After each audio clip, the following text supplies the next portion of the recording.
Բարև ձեզ սիրելի բարեկամներ, դուք դիտում եք Ամեկլուսի Պոստսկրիպտում հաղորդաշարը, այսօր իմ զրուցակիցն է ազգային ժողովի պատգամավոր ԲՀԿ մամուլի խոսնակ Տիգրան Ուրիխանյանը, շնորհակալություն պատասխան։ Ես եմ շնորհակալ։ Հիշում եք նախորդ անգամ մենք հանդիպեցինք,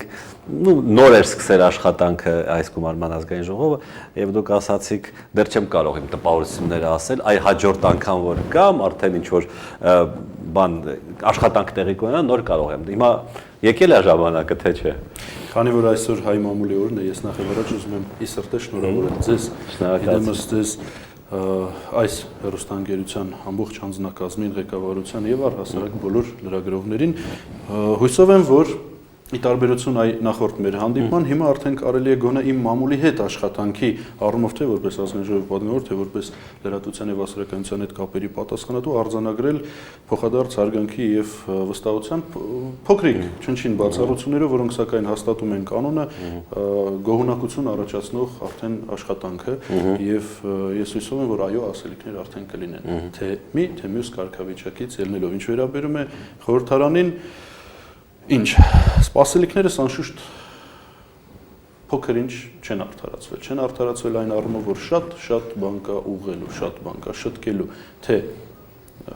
խորհրդարանի կազմի առումով այսօրվա, այսինքն պատգամավորների, թե մեր բոլորի հանդեպ հանրային կարծրացած ընկալման առումով, որովհետև անկեղծ ասած, պատկերացումներս շատ ավելի վեհ ու վսեմ էին, քան իրականությունը, որի հետ առնչվեցին։ Եվ կենցաղային առումով, այն աշխատանքային ընթացքը, առօրյան, որը որ կա, իհարկե աշխատող պատգամավորների վերաբերյալ եւ խոսքս փոքր ինչ դժգոհության տարրերով հենց աշխատող պատգամավորների պայմանների առնչությամբ եմ ասում։ Բայց կա նաև չաշխատող, չէ՞ պատգամավոր։ Այդուհանդերձ պիտի ասեմ, որ հիմնական տպավորությունը դա ծանր, բավականին ծանր, պատասխանատու եւ անընդմեջ լուրջ ուշադրություն պահանջող աշխատանքից ստացված տպավորություն է։ Հասա է ինչ ես ունեմ, որևէ այլ հայացքով չեմ նայել եւ անկեղծ ասած չեմ էլ պատրաստվում նայել, որովհետեւ դա ինձ համար եւ վստահ եմ նաեւ շատ շատերի համար, ի տարբերություն այլ գումարումների խորհրդարանների, պիտի նաեւ արձանագրենք, որ այս անգամ մենք ունենք անշուշտ որակական փոփոխություն կադրերի առումով, գործառութային պարտականություն կատարելու ունակ պատգամավորների առումով։ Այլ հետ գամ խոսքից, այլ տեսանկյունից չեմ դիտարկում, որովհետև ոչ կարգավիճակ փոխելու, ոչ այլ հնարավորություններ սեփական թիմի, անձի, կուսակցության համար ստեղծելու ձեռք բերելու տեսանկյունից մենք այն չենք դիտարկում։ Կարելի է ասել, որ քաղաքական գործիչները այս գումարման ազգային ժողովում ավելի շատ են, քան նախորդ։ Դե անշուշտ իհարկե։ Եվ միգուցե ազգային ժողով մտել են մարդիկ, այսինքն ընտրվել են որպես պատգամավորներ, թե այս թե այն, թե համամասնական նկատի ունեմ, թե մեծամասնական ընտրակարգով մարդիկ, ովքեր միգուցե մինչ այդ քաղաքական գործչի համբավ կամ որպես այդպեսին ճանաչում չեն ունեցել, բայց կրկնում եմ մարդիկ, որոնք ունակ են գործառութային պարտականություններ կատարելու, վերահսկողական ֆունկցիա կատարելու, օրենսդիր գործառույթ իրականացնելու, ներկայացուցչական գործունեությամբ զբաղվելու եւ մարդիկ, ում աշխատանքից շատ ժամանակ հաճույք է ստանում։ Ճիշտ ասած, ես կկալեի, որ զուտ տնտեսական, որովհետև դե սոցիալ-տնտեսական խնդիրները կարծես թե առաջին պլանում, զուտ տնտեսական օրենսդրության փոփոխության ավելի կոպիտ ասած թափով պիտի աշխատեք դուք։ Ես դա առայժմ չեմ տեսնում։ Շատ ինձ համար հաճելի եւ ձեռնտու հարց տվեցիք, որովհետեւ այս ընթացքում ես պատրաստվում եմ անընդմեջ բարձրաձայնել, թե ինչպես կառավարությունը բացասական եզրակացություն տվեց ոչ թե կառավարությունը, այլ վարչապետը ըստ էության, որովհետև մենք ունենք հերթականությամբ, հիմա ասեմ, հանդես ենք եկել թերևս բոլոր այն խոստումների շրջանակներում, որոնք տվել ենք մենք մանր, միջին խավին, սոցիալապես ոչ կայուն շերտերին, մեղմ ասած, ոչ կայուն վիճակում գտնվող շերտերին, բիզնեսին, առհասարակ ներկայացուցիչներին, մի խոսքով տնտեսական բլոկի մեր գործունեության առումով մենք արդեն հանդես ենք եկել 4 օրենսդրական նախաձեռնություններով, հաշվի առնելով, որ ազգային ժողովը, այս գումարման ազգային ժողովը գործում է քանի ամիս, 5, 6, որից 3-ը ամռան ամիսներ էին։ Այդուհանդերձ մենք օրինակ ընտանեկան բիզնեսի առնչությամբ դուք հավանաբար կհիշեք, խոսքը գնում է այն ընտանեկան բիզնեսի ներկայացուցիչների, որոնք վարձու աշխատողներ չունեն, մասնակի ազատել, ժամանակը որ ազատել լավլացած արժեքի հարկից, ուրեմն խոսքը գնում է տաքսիստներին եւ մի քանի այլ ուրեմն նմանատիպ խնդիրներ ունեցող ոլորտներ ներկայացնող անհատ ձեռներեցներին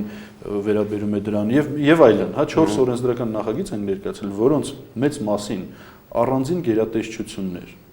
եզրակացություն տալու իրավասություն եւ հնարավորություն ունեցող պետական մարմիններ տվել են դերական եզրակացություն, գործը եկել հասել է կառավարության գլուխ եւ նախագծերը մերժում, այսինքն բացասական եզրակացություն է տվել։ Սա ինձ համար զարմանալի, ինչը առաջացնում է խոչընդոտ, անհասկանալի, անբացատրելի խոչընդոտ, որովհետեւ ԲՀԿ խմբակցությունը կարողանա մտցնել օրակարգ, կարողանա ներկայացնել պարլամենտին եւ հանրությանը այն նախագծերը, որոնք որ մենք խոստացել ենք առաջ քաշել, առաջադրել եւ փորձել անցկացնել։ Դա չի նշանակում, որ մենք հետ ենք քաշվելու, դա չի նշանակում, որ մենք չենք շարունակելու տնտեսական մասով, կրկնում եմ, խոսքը գնում է տնտեսական հատվածի մասին եւ դա ընդհանրապես առաջիկա մեր գործողությունների ծրագրի շրջանակների հարցեր են, լինելու են այսուհետ եւս անընդմեջ նոր նախաձեռնություններ ու նաեւ մյուս ոլորտներին առնչվող։ Մենք ակտիվ ենք, ձեր հարցին եմ պատասխանում, ակտիվ ենք եւ մեր խոստումները փորձում ենք իրականացնել։ Խոչընդոտներ կան, դժվարություններ կան, անհասկանալի, անբացատրելի խնդիրներ կան, միգուցե եւ օդում կախված հարցին ի պատասխան կա նաեւ օդում կախված պատասխանը, թե ինչու են այդ խոչընդոտներն առաջանում։ Այդուհանդերձ, չնայած բոլոր այդ խնդիրներին մենք շարունակելու ենք իհարկե եւ ձեր կողմից ու մյուսների կողմից սպասված ակտիվությունը մատուցելու ենք։ Մամուլի հետ աշխատանքը արդեն բանարեցիք, հիշատակեցիք, այսպես ասած։ Տեսեք, ես ձեր եւ ավելի շատ ձեր գործընկերների ԲՀԿ-ի խմբակցության անդամների մոտ զգում եմ մի բան, որ քննադատական, գուցե նաեւ անարդար քննադատության, գուցե նաև հերհորանքների, կարևոր չի, այսինքն բացասական մի խոսքով հրապարակումներին դուք անմիջապես պատասխանում եք, եթե ոչ դուք, ապա падգամավորները ԲՀԿ-ի, եւ անմիջապես ասում են, որ սա ինչ որ ուժերի պատվեր է։ Հնարավոր չի ինչ որ մի վատ բան ասվի ԲՀԿ-ի կամ Ծառուկյանի մասին, որը ինչ որ ուժերի պատվեր չլինի։ Երբ որ պատվեր չի, ուրեմն հնարավոր է որ պատվեր չլինի եւ հնարավոր է համապատասխան արձագանք։ Երբ որ պատվեր է, adekvat եւ արձագանք։ Դուք ինչ որ հետազոտություն եք անցկացնում, որ բարձեք։ Փորձեմ ներկայացնել իրողությունը իմ տեսանկյունից, գործընկերներից նաեւ տեսանկյունից, անշուշտ քննադատությունը միանշանակ ընդունելի է։ Անշուշտ քննադատությունն ուղղվում է մեզ կատարելագործման ճանապարհով ընթանալուն։ Եվ արձագանքում ենք մենք բոլոր առհասարակ բոլոր հրապարակումներին, ընդ որում պիտի նշեմ, որ ոչ միայն քննադատական, այլև տարատեսակ հրապարակումներին, թե էլեկտրոնային, թե տպագիր լրատվամիջոցներով, թե հեռուստաալիքներով, այն դեպքերում, երբ լինում է ճշգրտման խնդիր, աշխատակիցները կապնվում են, ես ինքս կապնվում եմ, խնդրում եմ փոփոխություն մտցնել, համապատասխանեցնել այն ինֆորմացիայի, որը մեր կողմից տրամադրվում է։ Ձեռնտու է դա տվյալ լրատվամիջոցին, թե ձեռնտու չէ, այլ հարց է։ Կա հարցադրում, կա հանրային պատվեր, ենթադրենք, թե կա հանրային պատվեր զանգվածային լրատվության միջոցին, տեղեկանալու, տեղեկացնելու առումով եւ կա տվյալ քաղաքական ուժի կողմից տրամադրված ինֆորմացիա, տեղեկատվություն։ Ես միշտ խնդրում եմ, որպեսզի պահպանվի ստույգություն մեր տրամադրված տեղեկատվության առումով։ Եթե առաջանում է խնդիրը պիտի ճշգրտման, կրկնում եմ, շատ կառուցողական հարաբերությունների, փոխադարձ հարգանքի հիման վրա ստեղծված փոխհամագործակցության շրջանակներում պարզապես ճշգրտվի այն լրատվամիջոցները, որոնք որ կտրականապես հրաժարվում են, օրինակ, ձայնագրության առկայության դեպքում ճշգրտել, վերահաստատել կամ չգիտեմ, շտկել որևէ հրապարակում կնշանակի, որ չունեն ցանկություն իրականությունը հանրությանը մատուցելու, չէ՞, կամ երբ որ դա էլ մի քիչ այսպես ասած ավելի երևի նորացված կամ ժամանակին մոռացված, ես կարծում էի, որ մոռացվել է յուրախություն մեզ բոլորիս այդ ավանդույթը, հավանաբար նորից թարմացվել է։ Տրվում է հարց, մատուցվում է խնդիր, տրվում է համապատասխան adekvat մեկնաբանություն, այնուհետև փոփոխվում է հարցը եւ հրապարակվում, ընդ որում ոչ միայն տպագիր մամուլի էջերում։ Եվ երբ որ լրատվամիջոցները, այսինքն թյուր ինֆորմացիա են տարածում, երբ որ լրատվամիջոցները հրաժարվում են դա անելու, կնշանակի, որ չունեն ցանկություն աշխատելու, որովհետեւ կնշանակի, որ իրենց հարկավոր էր անել հենց այդպես, ոչ թե այլ կերպ, ապա սա ինչ է, եթե պատվեր չի։ Եվ բացարձակապես, շատ ներողություն եմ խնդրում, եւ բացարձակապես հետաքրքիր չէ այդ պատվերը գալիս է քաղաքական մրցակիցների կողմից, օպոնենտների, պարզապես դժկամ ինչ-ինչ սև անհայտ ուժերի, թե հենց լրատվամիջոցների նախաձեռնությամբ։ Գուցե երբ որ ընդհանրապես որպես լրատվամիջոցում վաղուց աշխատած մարդ, երբ որ գալիս է ինչ որ պատասխան, որ պետք է հերքի բանը, դա լրատվամիջոցի համար տհաճ է, հա, որովհետև դա քեզ սխալ է հանում։ Եվ ոմանք, ոչ ես, դրանից վատ են զգում, ասում են, չէ, ես չեմ հերքի, ես միշտ ճիշտ եմ եւ այլն։ Կա այդպիսի բան առանց պատվերի, կարող է այդպիսի բան լինել։ Միգուցեև, բայց ես պիտի շատ մեծ ուրախությամբ արձանագրեմ, փաստեմ, արդեն արձանագրած ես այս կես տարվա շուրջ համագործակցության արդյունքում, որ գործընկերներս, տարբեր լրատվամիջոցների ներկայացուցիչները բավականին մեծ հաճույքով ճշգրտումներ են անում, շտկումներ են անում, եւ դա արդեն մեր հարաբերությունների մեջ ընկալվում է որպես աշխատանքային վրիպակ, որը այո կարող է տեղի ունենալ եւ անմիջապես շտկվում է առանց ինչ որ ամբիցիաների, առանց, չգիտեմ, բացասական դրսևորումների։ Էլ ավելի մեծ պատիվ, էլ ավելի մեծ հարգանք եւ վերաբերմունք այն լրատվամիջոցի կամ լրագրողի հանդեպ, որը ընդունում է դա եւ անմիջապես անդրադառնում է դրան։ Իսեր Աստծո, եթե մենք թույլ ենք տալիս սխալներ, եթե մենք տալիս ենք տեղեկատվություն կամ առհասարակ կատարում ենք քայլեր, որոնք որ բացասական երանգներով պատկերելու ենթակա են, ուրեմն դա էլ պիտի արտաբերվի, որևէ խնդիր չկա։ Ես ընդհանրապես խնդրում եմ, որպեսզի ներկայացվի այն, ինչ տրամադրվել է։ Ընդհանրապես սրա մասին է խոսքը։ Այ կա ինչ-որ բաժանում ձեզ համար, ձեր աշխատանքի համար հեղինակավոր լրատվամիջոցներ եւ ոչ հեղինակավոր, որովհետեւ դե հիմա թերթերը ասենք թե մի քանի տասնյակ են, բայց կայքերը մի քանի 100 հատ կայք կա։ Եթե դուք ենթադրենք որոշեք պատասխանել 1000 հատ կայքի հարցերին, ապա ոչ առավոտ, ոչ գիշեր, ոչ ցերեկ ձեզ չի հերիքի։ Այ ինչպես եք դուք մաղում, տարանջատում այդ ամեն ինչ։ Նախ ասեմ, որ բոլորն արդեն գիտեն, որ ինձ կարելի է զանգել 00 ժամին 5 պակաս, կարելի է զանգահարել 00:50, կարելի է զանգահարել 3:40, կարելի է զանգահարել 17:20, այսինքն 24 ժամյա ռեժիմով ես աշխատում եմ եւ ինչ բջջային հեռախոսը։ Եվ հեռախոսազանգերով, եւ ընդունելություններով, եւ այցելություններով, եւ տարատեսակ կերպով, տարատեսակ ձևերով ինֆորմացիա տրամադրելու տարբերակներով աշխատում եմ։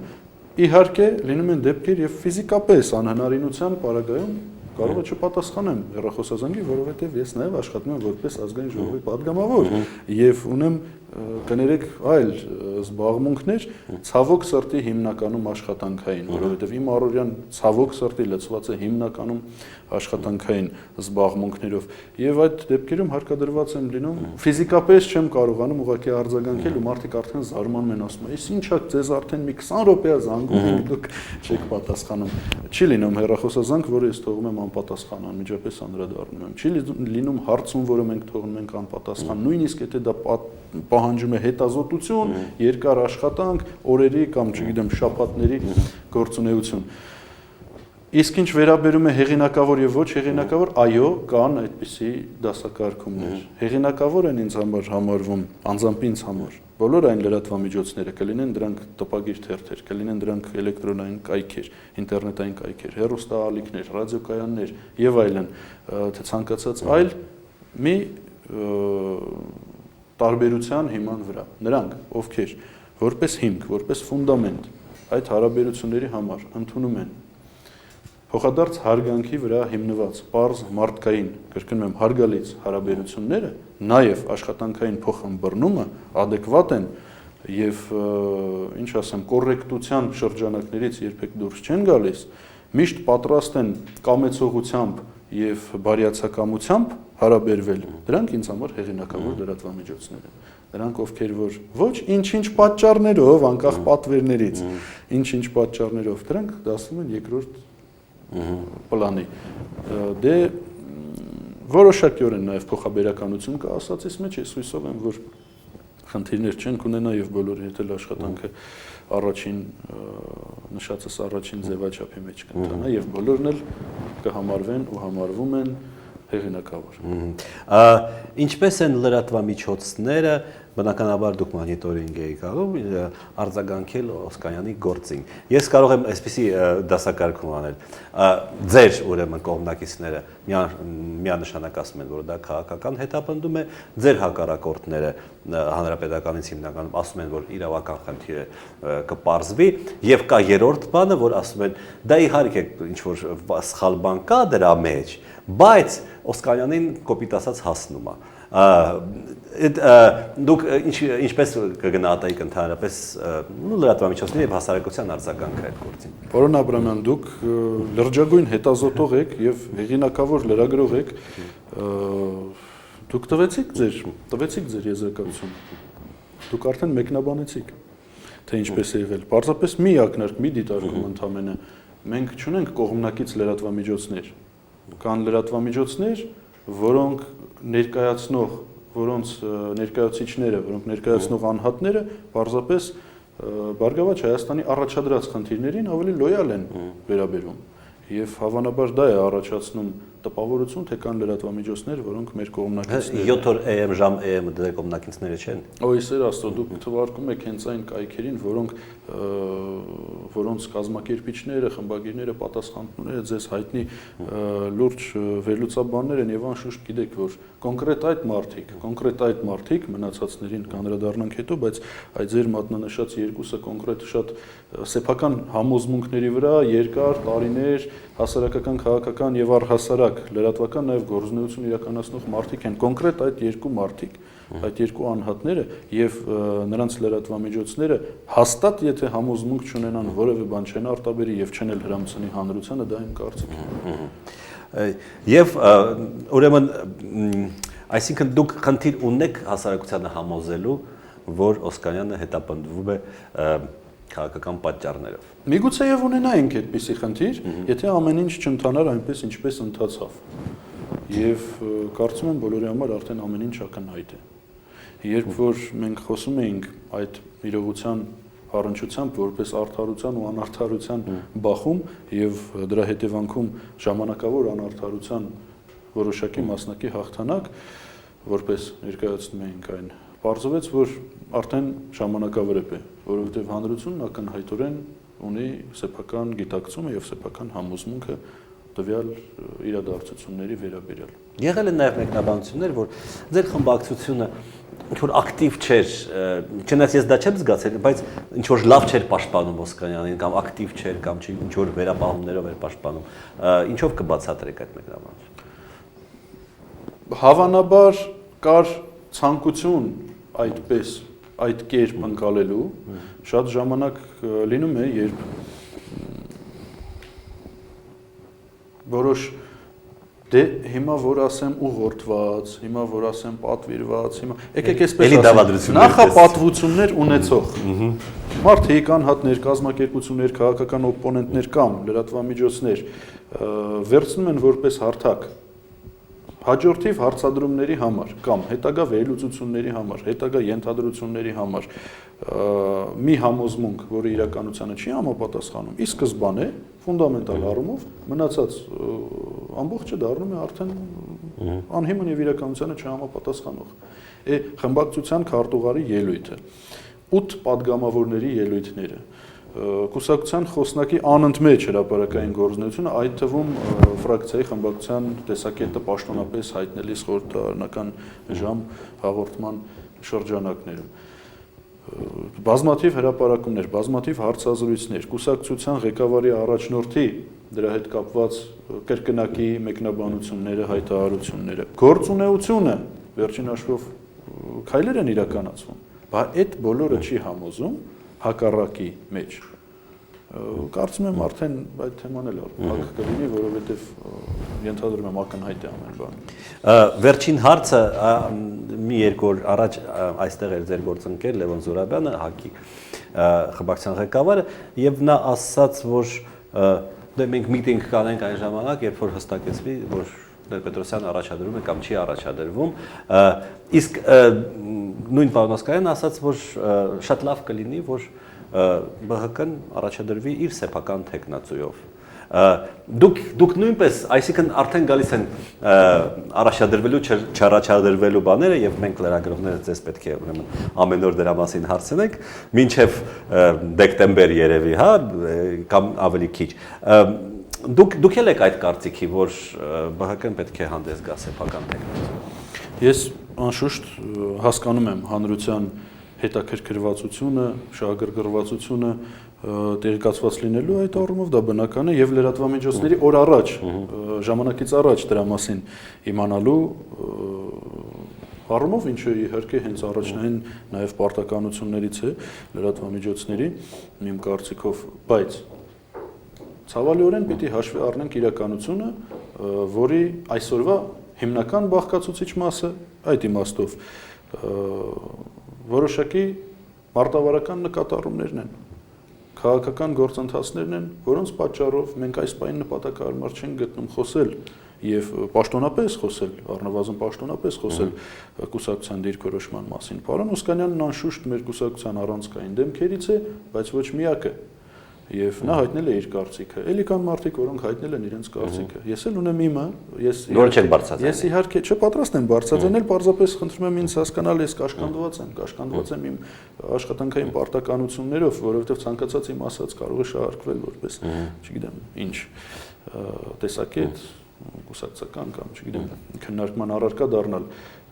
Մենք մեր պաշտոնական դիրքորոշմամբ հանդես կգանք, անպայման հանդես կգանք տրամաբանական ժամկետի ընթացքում եւ ոչ թե ավարտին, անպայման բոլորը տեղեկացված կլինեն։ Մի բանում ուզում եմ վստահեցրած լինել եւ ձեզ, եւ հանրությանը։ Մեր որոշումը ոչ մի դեպքում չի ստվերի եւ հանրության մեր հանդեպ ակնկալիքները, այն վստահությունը, որը մեզ տրվել է անցած խորհրդարանական ընտրություններին, դրանից առաջ որպես կուսակցության եւ առասարակ մեր սպասելիքները, հանրության սպասելիքները մեզանից, թիմից, կուսակցությունից, առաջնորդից եւ չի հուսահատեցնի նաեւ լրատվամիջոցներին։ Շնորհակալություն հետաքրքիր զրույցի համար։ Շնորհակալ։ Զրուցակիցներ ազգային ժողովի պատգամավոր ԲՀԿ մամուլի խոսնակ Տիգրան Նուրիխանյանը, մենք կհանդիպենք վաղ, հաստատություն։